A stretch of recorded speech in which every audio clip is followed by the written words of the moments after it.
খাদ্য ভবনের সামনে থেকে শুরু হয়েছে এই হর ঘর তিরঙ্গা যাত্রা। আমি দেখাতে বলবো প্রতীককে ছবিটা।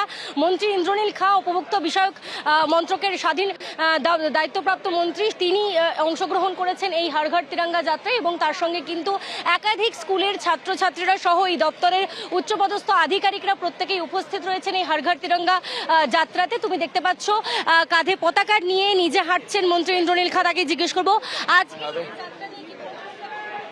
দেখুন, আমরা এটা পশ্চিমবঙ্গের মাটি, এটা নেতাজি সুভাষচন্দ্র বসুর মাটি, বিনয় বাদল দীনেশের মাটি এবং এই আমাদের প্রত্যেকের হৃদয়ের অন্তরে দেশপ্রেম থাকে এবং কণ্ঠে থাকে বন্দে মাতরম।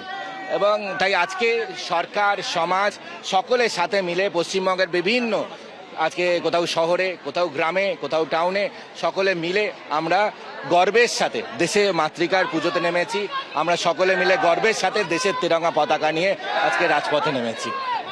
স্বাধীনতা দিবসের প্রাক্কালে একেবারে সকলকে সঙ্গে নিয়ে খাদ্য দপ্তরের সামনে থেকে, খাদ্য ভবনের সামনে থেকে শুরু হওয়া এই যে হর ঘর তিরঙ্গা মিছিল, তারই একটা ঝলক দেখা যাচ্ছে। খাদ্য ভবনের সামনে থেকে শুরু হওয়া এই মিছিল হর ঘর তিরঙ্গা যাত্রা, যেখানে মন্ত্রী ইন্দ্রনীল খা উপস্থিত রয়েছেন। অন্যদিকে এবার হুগলির সপ্তগ্রাম, যেখানে সুকান্ত মজুমদারের নেতৃত্বে সেখানে হর ঘর তিরঙ্গা যাত্রা কর্মসূচি।